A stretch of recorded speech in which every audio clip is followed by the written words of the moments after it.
Hello, everyone. Don't be put off by the strange and unsettling atmosphere of this video. I'm here to talk to you about my phone. Something that I find a little bizarre is in the circles online in which you would discuss this kind of smart, not really smartphone, flip phone thing. The question of like, oh, what could I get as an alternative for the Samsung Folder 2 is constantly floated around. And nobody ever responds with, you could just get the first one. They are basically the same phone, as far as I'm aware. And the first one is what I have. So, Samsung Folder 1, I have had it for about half a year. I keep looking between myself and the 2 megapixel webcam that my mom got for free off of Facebook when I was studying in COVID and needed to show my face in class. Excuse me. So why am I making this video at all, right? I think it's because I just don't generally trust tech channels when it comes to reviews. Like, obviously, that's where you go to watch it, right? If you want to buy a phone that maybe isn't yet widely used and you don't want to wait a year until it's like last year's phone and therefore a little more safe to buy. But I think it's fair to say that they can't offer the same kind of input and experience that a regular person just using a phone can, because most of us don't have daily drivers and then a whole bunch of other phones to fall back on. We just have a phone, and this has been my phone for the past half a year. I think it arrived in January, and I figured it would be good to share my experience with it, especially considering that it's super old, and if you're getting it now, there's no point in relying on reviews from people that only have had it for a week or two, considering that this is not like a new product at all. So there's a few things I want to go over. There's a couple of points. I want to talk about how I got here at all, what made me the I don't like phones, Luddite, annoying person that I am. Um, Obviously, the phone itself, like a small review of how it served me so far. I have also some advice on in terms of buying phones like this and choosing one that would suit you. So yeah, might be a bit of a rambly video. So I already made a joke about the 2 megapixel webcam that I'm using, and the reason I'm fucking using it is because I wanted to record with my old smartphone, which is a Nokia G42 that I got in 23, I think. And I did originally, so this is take 2 on this video, but I cannot for the life of me connect it to my computer. Usually, right, any phone, you take a USB to USB-C cord, you plug in one end into your computer, other end into your phone, transfer files that way. But you cannot do that here. That's not allowed. You can't do that. You have to go through a smartphone file exchange program, which takes literally 20 minutes to load because it loads everything. Like with previews, it loads like every photo to put in a gallery. It takes forever to do. It's so annoying. And then when I try to just do it, when I say no thank you, I don't need that. I'm just gonna look through the files on this phone and pick what I need and just drag it over to my PC. It says that the phone is empty, and it doesn't seem to matter what kind of cord I use. And I don't know if this is intentional or if this is just an old phone quirk. Uh, it's not that old. It's like that phone only properly served me for a year and a half before it started really fucking up. And it's not obviously it's not like an expensive phone, but it's more expensive than like a Redmi Note, which I used to have before. That also served me about 2 years, but I like that phone. This one, holy shit, pissed me off really bad. So what I've been doing instead is recording the videos, waiting for them to upload to some sort of cloud, either Google Photos or whatever I choose to use, and then downloading it again on my PC. And the video that I recorded, which I split into 3 parts specifically for uploading, has been uploading for 3 days. So I don't think it's getting there, man. I really don't. So this is the solution that I've settled on, is recording my Discord, because for some reason I can't connect this shitty little webcam directly to the OBS program. But hey, it definitely gives it a bit of a unique look, doesn't it? Wouldn't it be awesome if there was like a creature behind me in the mirror and I didn't notice because I was looking at the screen and at the webcam? I think that would be really cool. I think what made me into the person I am today when it comes to dumb phones and being like the anti-phone person was that Nokia. Because okay, I had the Redmi for about 2 years. It worked fine. Then I started having all of the normal phone problems, like it would I would leave the house and like after 20 minutes of listening to music, it would go from 100 to 60, you know, that kind of thing. And I remember thinking this phone is way too fucking big. First of all, confession: I'm 5'2", and I have hands that are the size of the hands of a man who is 5'2". So I think that might be like a delusion that I have developed, but I was convinced that my pinky finger has an indent in it from holding the phone. Um, I don't think that's true, because like I'm comparing it now. I don't think that's true, or it has healed because I haven't used a big phone in a while. But either way, for some reason I thought that the Nokia was smaller. I don't know why I thought that. I just compared the inches and I was like, yeah, that sounds smaller, probably, because I don't remember, because I didn't look at the specifications of the Redmi, which I already have. And when it came in this poo poo brown box, right? So it was just like a cardboard box with phone, charging cord, and that was it. And I remember looking at it, not even like a clear case or anything. I was looking at it thinking, holy shit, okay, that's it. I guess that's it. Um, and I had like a bit of fun installing, messing around with what version of Android was it back in 23? I don't remember. Um, and like doing the icons change color based on your wallpaper thing. Uh, and then a bunch of annoying problems started showing themselves. In particular, like I said, well, okay, first of all, I broke it immediately because I was outside and it was November and it was raining and I wanted to switch the song that I was listening to, and it slipped out of my hands and shattered a week into using it. So that was annoying. I had to fix it. I remember I was screaming and crying, which is maybe a bit of an overreaction in hindsight, but I was also going through other things at the time. And this was also like in like the midst of my horrific character AI addiction, which is a separate topic, but um so I think that site needs to burn. Oh yeah, I wanted to tell you about the like super annoying glitch I had, which is is this awesome thing where the UI stops working. It disappears completely. So all of the notifications, like all of the pull down things, the back button, the home button, it's gone. It's just gone. It's not on the screen anymore. And the way to fix it is either you have to spam the power button to unlock and unlock the phone like a bunch of times. Uh, just sometimes it comes back. Most of the time it didn't. So you would have to let the phone run out of battery to get it to use it again. And this would happen at least once a day. So I thought, okay, I have fucking had enough of this one. That was also when I really started thinking about how much I hate huge phones and how much I hate that every phone is a tablet now. And I started looking into phones that are just small, not like dumb phones, but just small phones. I would go through the boxes of old phones that my parents have, and I had the idea of fixing my mom's old iPhone 5C, not 5S, 5C. So the one that everyone hates, and it was like teal. It was really cute, and it worked fine. It just had like some issues with the touch screen, I think. Yeah, but then I counted it, and it would be more expensive to fix it than to buy the same thing used, but in better condition. So I didn't go through with that. And it was while I was trying to look for a smaller phone that I got sucked into the whole dumb phone thing, and I ended up with the Barbie phone, and I love that thing.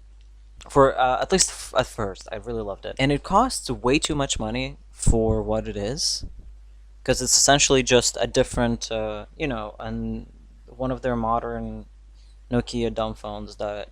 Oh my God, what have I done? Oh Jesus! Oh no! That is repurposed to fit a Barbie theme, but I love that it was pink, and I love that it was like over the top and way too much. I already told you that the Nokia came in a poopy brown box, like a little khaki cardboard box. I was like, we're so super eco-friendly, and I hated it. This one, even though it's by the same company, it came in this box that I think is supposed to look like a jewelry box. I wish I could show you the phone and the box, but my sister has it because her school has a smartphone ban, so she needs something, and so she's been using that. And it came with like a lanyard and then a bunch of stickers and other stuff, and it was so much fun to unbox and look through and like try to unlock like the muscle memory of using a button phone. It was so much fun. Camera fucking sucks. It's terrible. I have the international version, not the US version. Camera's awful, but I had a lot of fun with it, mostly because of this one thing that I think people don't talk about as much when it comes to dumb phones. That was like the most important aspect of it to me, and that was being unavailable to people. So I think this is just a gripe I have with the nature of social media and whatnot. But I think in the modern world, there's a lot of like um, instances of oh, I texted you on WhatsApp about this DM I sent you on Instagram containing a Reddit link, which is talking about a tweet, and I really need your input on that. Why didn't you respond? That kind of thing. And so, and I think it's just really tiring and overwhelming in general to be constantly available to everyone, that anyone can text at any moment. I tried to say mom and point at the same time. At any moment, that companies and apps on your phone can send you notifications. So it was kind of a huge breath of fresh air to have people have to actually call me in order to get across something urgent. So if something's urgent, call. And that's kind of the attitude I feel like I've been fostering in my close ones. But having that phone and knowing that can't check your WhatsApp messages, I can't check your Instagram DMs, and I can't look in Telegram, I can't fucking log into Reddit right now to check out whatever you sent me. It was really refreshing, and it felt so good to, not have that pressure of always being there and ready. And it was also nice to know that the people in my life are willing to do that, because for some reason I had this anxiety when I was making the initial switch that this would be way too inconvenient for the people in my life, and that they wouldn't want to do that. They wouldn't want to call me, and that I would lose some amount of connection with these people. But that just didn't happen. People still called me, and actually, it was really nice because I fucking love talking on the phone. Yeah, I think that was my favorite aspect of having that phone, because the camera definitely wasn't, and the camera was among the reasons as to why I switched from the Barbie phone to the Samsung Folder 1, which is the subject of this video. Holy shit, look at my elbow. Oh my god. Oh no. Ew. The camera, and also the fact that it was just really flimsy. Like, it was very obviously plastic, which is, I guess everything is plastic now, right? This phone is also mostly plastic. But after just a few months of using it, the hinge that opened and closed the phone got really rattly. So if you held your phone open like this and then just kind of shook it around side to side, it would start like, and it was really nerve wracking because I was sure that it was gonna fall off at any point now. And it had this really weird issue where it had a couple of weird issues, but this one was the weirdest. I dropped it maybe twice in total. In the entire time that I have had it, I dropped it like 2 times. Both times indoors, by the way. And the headphone jack stopped working properly.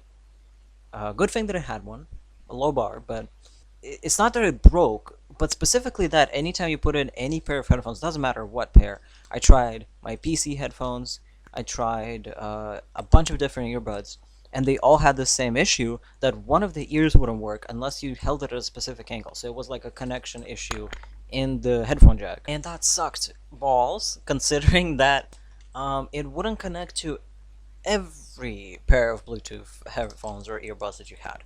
Obviously, if it's like a lot of people in my family have the cat hair on my tongue. People in my family have the like Redmi buds, I think. Those need an app to work.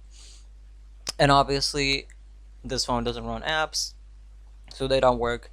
That's fine, that's expected. But then when it came to other headphones, it seemed to pick arbitrarily what to connect to and what not to connect to. So some it would connect to immediately, no problem, and then others it would simply not recognize at all. And I haven't found a pattern in it aside from the app thing. It just it just wouldn't it just wouldn't click. I don't know why.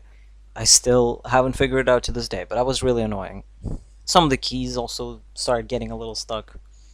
Uh, and yeah, it was this flimsiness that caused me to get the Samsung Folder, because by that point I have learned my lesson in that if you want something that's high quality, it's like shopping for clothes, right? If you want something that's high quality, it's got to be at least pre-COVID. It doesn't have to be 10 years old like this phone is, but it's got to be at least pre-COVID.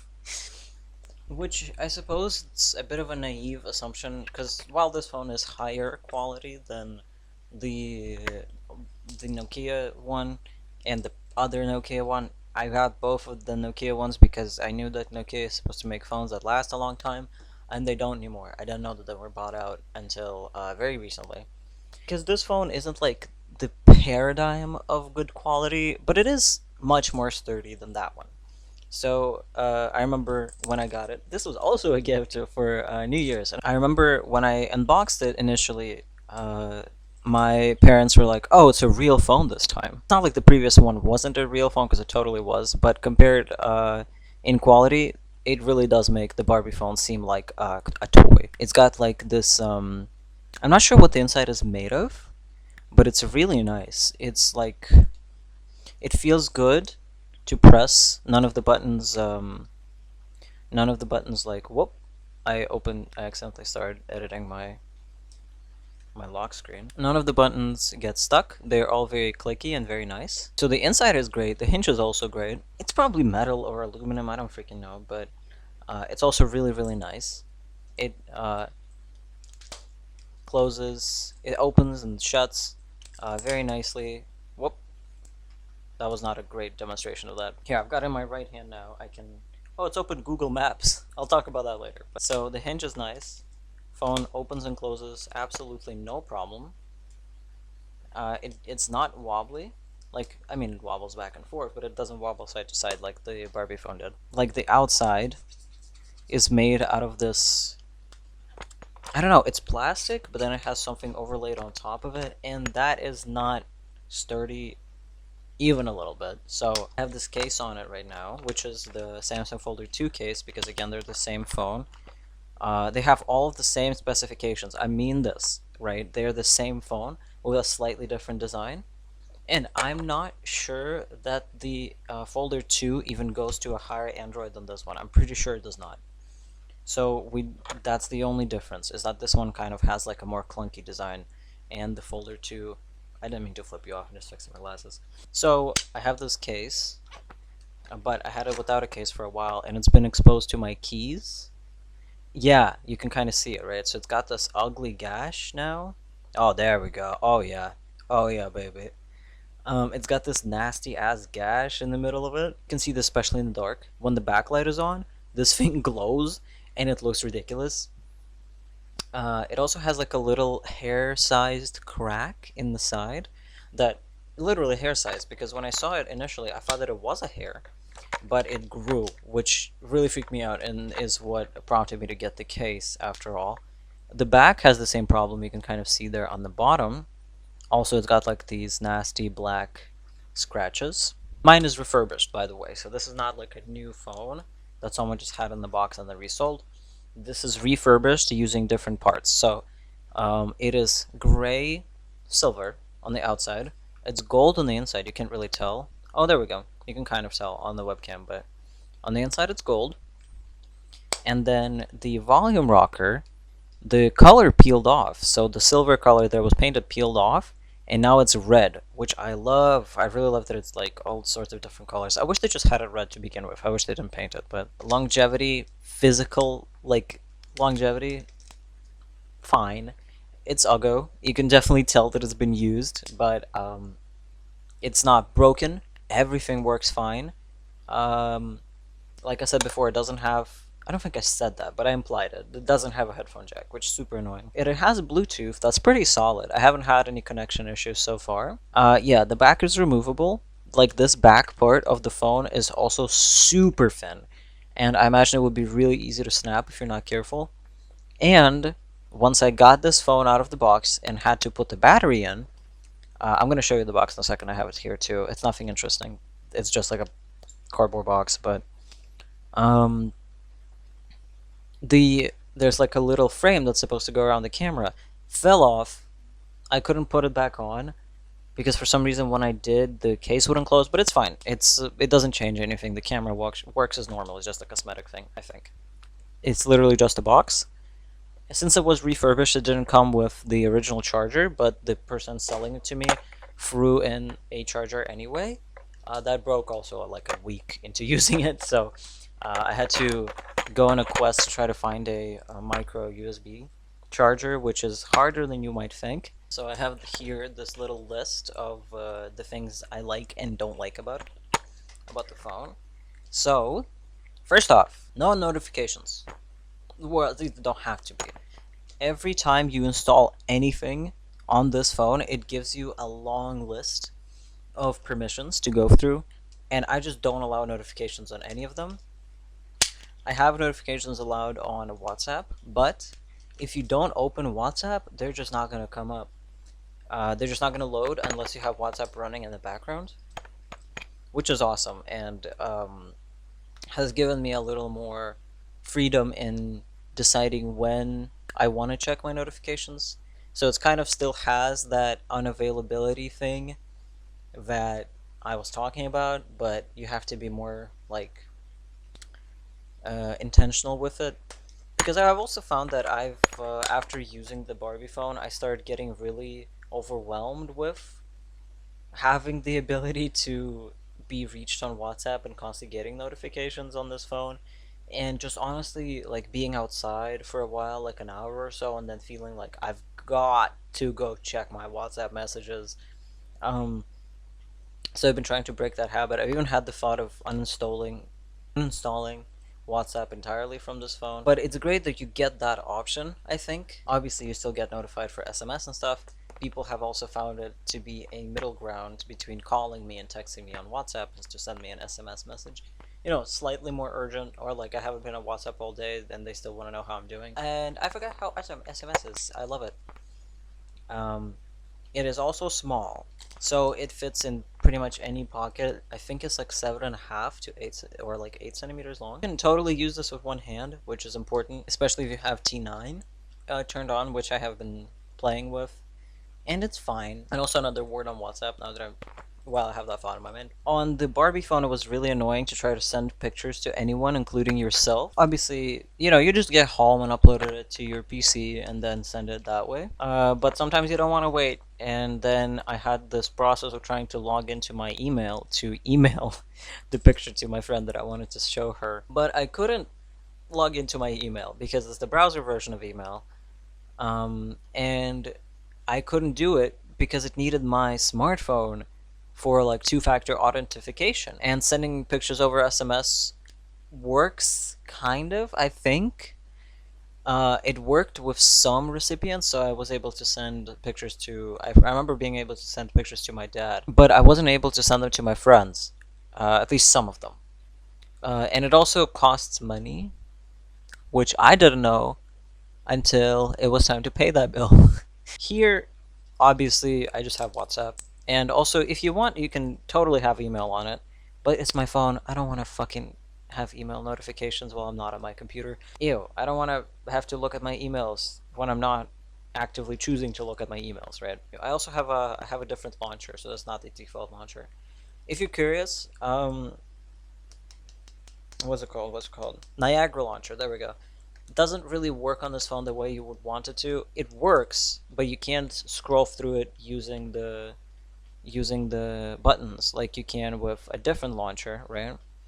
You still have to use your finger, and that's annoying because I really, really wanted to use it. Android 6 is great because it has no AI, no bullshit, and like I said, it asks you for permissions every time. It was also really nostalgic for me to open this phone for the first time and see the default Android 6 launcher. It's been so long since I've seen it, and that was really, really nice. I'm gonna show you at least something. How about the camera app? So that's the camera. Oh, that's me! Wow. It has Pro mode. I've never touched it before, but you can adjust all your ISOs and what have you here. Haven't had to think about that since photography class. But the downside of Android 6 is that it's so old. So obviously no security updates. But also, if you want to use this as a detox phone, I wouldn't really recommend that. I think just commit to having a dumb phone. I think there's some, depending on where you live, I think there's some dumb phones you can get that have essential apps like Google Maps and WhatsApp. I wouldn't call WhatsApp essential, I guess, but also some, like, again, Nokia, HMD, I guess now. They have their dumb phones that list Facebook as an essential app. Hilarious. And I wouldn't recommend it because you can download and install Instagram, TikTok Lite, fucking just like that. It's so easy. You just go on the App Store and you get it. Apps that you might actually need, like my banking app, for example, or the my country has like a specific ID app. Um, those are not available. So they all need Android 8 or higher, and you cannot upgrade this phone. If you go to a website that sells uh, Samsung Galaxy Folder, whether it's this one or the next one, the second one, and it says Android 8, don't believe that because that's a straight up fucking lie. It is not possible to upgrade this phone to anything higher than Android 6. I have tried. I'm going to try it for you right now. OS update, and I am pressing it like a bajillion times and nothing happens. You can't. You cannot update the OS. Next things I want to talk about are things that are fine and neither good nor bad. So, such as the camera, it's fine. It's neither good nor is it bad. I think it takes awesome landscape photos. Pictures of the sky, pictures of just the surrounding area. I think they turn out great. At night, not so much. But like if you want a really crisp picture of a sunset, this is the phone for you. It has like an 8 megapixel camera, and I think it's comparable to like an old iPhone maybe in terms of quality. It's really nice. If you want to take a picture that's more detailed, like a selfie, it's not going to deliver as much, especially considering that the frontal camera um, is a little bit shittier. It's like 5 megapixels, I think. I like the camera a lot. Sometimes I wish I had a better one. Again, for like selfies or whatever. But it's fine. I like it, and I like that it doesn't have like the weird smoothing that every modern camera seems to have, on a modern phone. Also, it has, like I said, it has a micro USB, like a mini USB or a micro USB, I forget what it's called. But it's got this little hole, so you need a specific cord. So it's not USB-C, which is in itself, I guess, not a problem, but it's a problem when it comes to buying it. I went through to like 3 different tech stores and I asked the clerk at every one of them, hey, do you have that? And only one of them did, and it was just the one option, and it's already not working very well for me. I'm looking at it right now, plugged into the wall. Third thing is that a lot of the apps you might want can be installed through APKs. So, for instance, I wanted to install, again, Niagara Launcher, and I was messing around with that. You have to get an APK through your computer. Thankfully, it's really, really easy to do. You just connect the phone to your computer, which is another thing I like about it. You just connect it, there's no bullshit, and you can access every file from your phone through your PC. Super easy. That's how you would get music on it. I think Spotify works on it, but I don't use Spotify anymore. You know what I miss? Google Play Music. That shit rocked. I loved Google Play Music. My best friend has a phone that she's had for like 7 years, and I look at it, and it's got Google Play Music installed, and I think, man, like YouTube Music ain't shit. YouTube Music sucks balls. I hate it. Google Play Music, that was it. That was the stuff for me. I think it can run Spotify. I don't use Spotify. I don't think it has. It can't run YouTube itself. I installed NewPipe on it. Haven't been able to watch anything. You can watch YouTube through the browser. I have had luck with that, but it is annoying.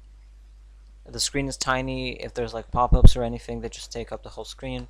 But it is doable. And I like the default music player enough. There's alternatives like Musicalette that people like to use. But I like it. Just a normal ass music player with all of the music there, and you can make playlists, and I have found it pretty easy to use. And I have had zero problems with it that would warrant me wanting to use something else. Okay, the cons now. So, no headphone jack. Already complained about that. So annoying. I think Bluetooth headphones are just kind of like, why is that super necessary, right? They're just kind of annoying. You have to like go through pairing them and stuff like that, and holding all these buttons. With wired headphones, you just put them in there, right? Just plug them in. Um, and I tried to buy this USB, micro USB to headphone jack thingy. Uh, I bought the wrong one by accident. Can't use it.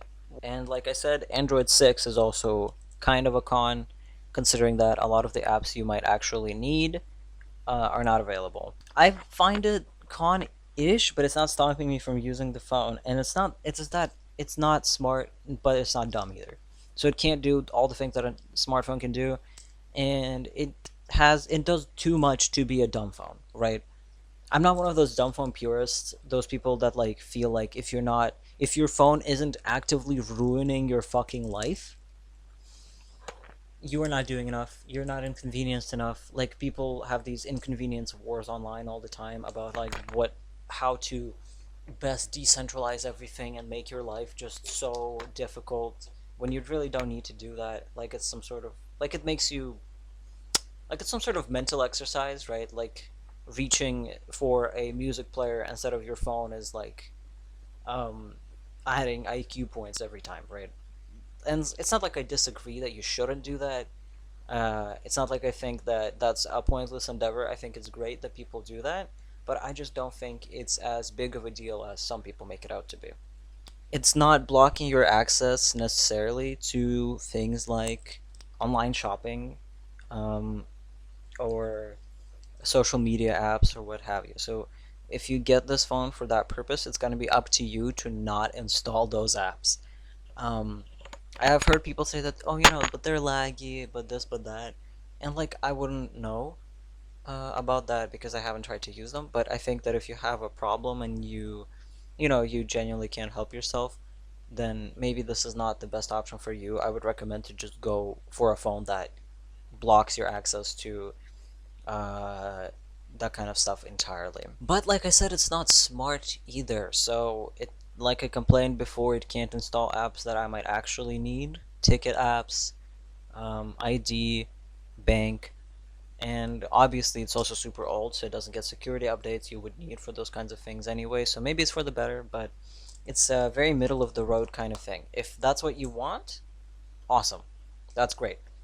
But for me, it's been kind of an annoying experience of always like trying to guess what my phone can and can't do. But if that's fine by you, if genuinely all you need is Google Maps and WhatsApp, Maps, by the way, works fine. I would recommend, if you want to use Maps to actually build a path for actual pathing, not just looking at the map, open it and then have it open in the background, because it needs a little while to think when you open it, so it doesn't immediately know where you are. It needs like a minute or two, which is fine by me. I don't use it a whole lot anyway because I mostly know where I'm going most of the time. So see, I've opened it. Um, Takes a bit to load, and now it doesn't know where I am. It thinks I'm somewhere that I was yesterday. Yeah, it like thinks I'm in some random spot that I walked by yesterday, so not even somewhere that I was. Then there's some other features that I want to talk about, like the LED, which is fun. I wish it had like a proper front thing where it would show the time and everything, but I'll talk about that at the end of the video. Instead, it has this tiny little LED right at the bottom there. See that little hole? That's it. And depending on what apps you're using, there is the ability to change its color. Unfortunately, you can't change the color of the LED, like of the default LED. So I wanted to make it pink or orange or something, but I can't. But for WhatsApp, it turns out that phones like this have a dedicated LED setting on WhatsApp that you can change the color of the LED. It's also really easy to get your own notification sounds. Um, you just go through your PC and find a folder in the phone that's called notifications, and you just put them in there, and then you can apply them through the settings. It's really fun. I put a bunch of Half-Life sounds as my notifications for different apps. So the default LED is blue, and I haven't found a way to change it. Maybe there's an app on the App Store for that. I could look for that. That would be kind of cool if I could have an orange one. Yeah. And then the other thing, while I'm looking for that, oh my god, I thought there was a spider on my foot, but it's just my microphone cord. Scary. And then the other thing that I want to talk about is the hotkeys. I have this app on my phone called Button Mapper, and what I did with it is that I mapped everything I could possibly need to certain keys on my keyboard so that I don't have to go through the menu, because that's something that also changed for me after I used the Barbie phone, is that I started to find Android menus so overwhelming because like you open your phone and you just need the one thing, and then you have to scroll through a bunch of colorful icons. I mean, mine are all green, but I have everything I could possibly need mapped to specific keys. So if I long press the call button, that opens my music, for example, and then it has a dedicated. You can see once if it's gonna focus. There we go. So it has a dedicated social button, which I have mapped to WhatsApp. Also, the volume rocker by default takes a photo if you're in any camera app. And then I have mapped, I think, long press of the taskbar. Yes, to my camera. Look how nice that is. I have everything I need at a click. I don't need to go through the menu. It cuts down the time that I have to look at the damn screen. And it also ensures that I can use this phone in winter super easily. Because obviously you can still go through the menu like this. You know, see it kind of, it's highlighting the different buttons. Hold on. It's kind of hard to do that when the image is reversed. But yeah, it kind of highlights the different buttons. So you can do it that way, but you still need to swipe up to get into the menu, at least on my launcher. Maybe if you have a different one. It's awesome that I can just have gloves on and use this phone anyway.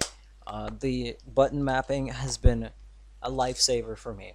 I have loved it, I think, more than any other feature of this phone. Having everything immediately available to me just like that, not having to spend any time mucking around in the menus, that's great. That's awesome. And the good news is I've had it for half a year, and aside from these cosmetic issues that I talked about, where it's like, oh, my keys scratched my phone, annoying. Maybe you're smarter than me. You'll get a case immediately. You will not put it in your purse with your keys. There's zero performance issues with it, aside from the expected ones that come from having a very small, little, 1 GB RAM. So, for example, I have this Mahjong app. I've played it like maybe twice. When you turn it on, it struggles, and once you play for a little bit, it starts to heat up. It's the battery also hasn't given me any issues. Um, it has this funny little quirk that's even advertised on the back of the box as ultra power saving mode. But what that means is that you can never charge this phone past specifically 87%. And it's fine. The battery doesn't actually go that fast if you're not using it a whole bunch. Like, I could go a whole day at work with replying to texts occasionally, like, and stuff like that. And it would go down. That is if I'm using my phone more than I would normally use it. It would go down to like 60% maybe over the course of a day. If you're constantly using it, it's gonna go pretty fucking fast. So I had it on a road trip with me one time, and it went from 87 to 30, I think, after a day of taking photos and using it to like text my friends about what I'm looking at and stuff. I just wanted to give like a more realistic review of the device than just, oh, look how cute it is, which it is super cute, right? It's really cute. It makes you feel like a bad bitch holding it, um, talking on it. It also feels so good to have like a phone you can hold up to your ear like this, and holding it to your shoulder is super comfortable, and it's great for talking on because of the form factor. And it makes you feel badass having this phone and being able to click it closed. Also, if you're wondering, you cannot you cannot hang up by shutting the phone, and you cannot pick up the phone while by opening it. Which makes sense because there's no front display, so you don't know who's calling you until the phone is open. I wanted to give a more realistic review of the phone because a lot of the time when you're looking for something like this, people either haven't actually spent that much time on it because they're collectors. So a lot of the people on YouTube that you would watch phone reviews from when it comes to this kind of phone are collectors. They're not really using it. And so a lot of reviews don't go past initial impressions. It definitely don't go into what it's like consistently using it. It is not like a magic wonder device, unfortunately, but I have enjoyed it a lot, and the only reason I might want to replace it is because I don't actually want to have an old phone. I just want a phone that's comfortable for me, right? But it just happens that all of those phones are old. A phone that's a decent size, a phone that has physical buttons. I really like that. And also no annoying AI stuff. For me, here's a piece of advice. I'm going to give some unsolicited advice at the end of this video when it comes to phones. So the first piece of advice I have is to, when you feel like when you need a new phone, your phone works fine, it's maybe just a little ugly, a little beat up, so it's nothing that needs to be immediately replaced, and you're like, God, I really wish I had a new phone. Put some stickers on it. Like, or this comes with any tech. If you can, change the wallpaper, maybe change the icons, and put some stickers on it. If you can, new charm. It's kind of replicates that feeling of unboxing something for the first time and making it really exciting. So I recently put this thing on the back, and I changed my wallpaper. I had the same wallpaper for a long time, and now I have a new one. I'm gonna show it off to you. You've seen it 1,000 times in the video already, but I'll show it to you again. Now, when it comes to choosing like a semi-smart, semi-dumb flip phone like this one, I don't know why I'm like reaching out to you. I suggest that you write down everything that you're looking for in that phone. So all of the features you want, such as good camera, Android version 10, and frontal display, and cute design, and then you put them in a priority list, so how important each thing is to you, and then you go through choosing the model that way. If you don't know where to look at models, look at the sites of people who actually sell them, but don't buy from them just yet. Just look through their sites, like Y2K phones, for example. Look through their site, look at the models they have, and then make your pick like that. And then go on eBay and try to find the same thing for cheaper. That's my advice. Do not overspend. If a website is dedicated to selling phones like this, high chance that they're a scam. I mentioned Y2K phones before, and they're legit. A lot of people really like them. Expensive. It's really expensive. You can find them for much cheaper.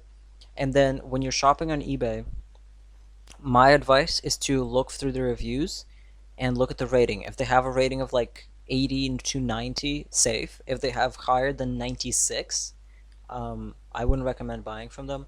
And also look at what the positive reviews are saying specifically, because for a lot of the sellers that I thought looked kind of scammy, their reviews would say things like amazing customer service, but nothing else, right? So great customer service or great delivery time, but not specific things and specific complaints. So yeah, be on the lookout for that. Yeah, I hope that this was at least somewhat helpful. If not, you got to be exposed to more content about your phone fixation, and also maybe just something to listen to in the background.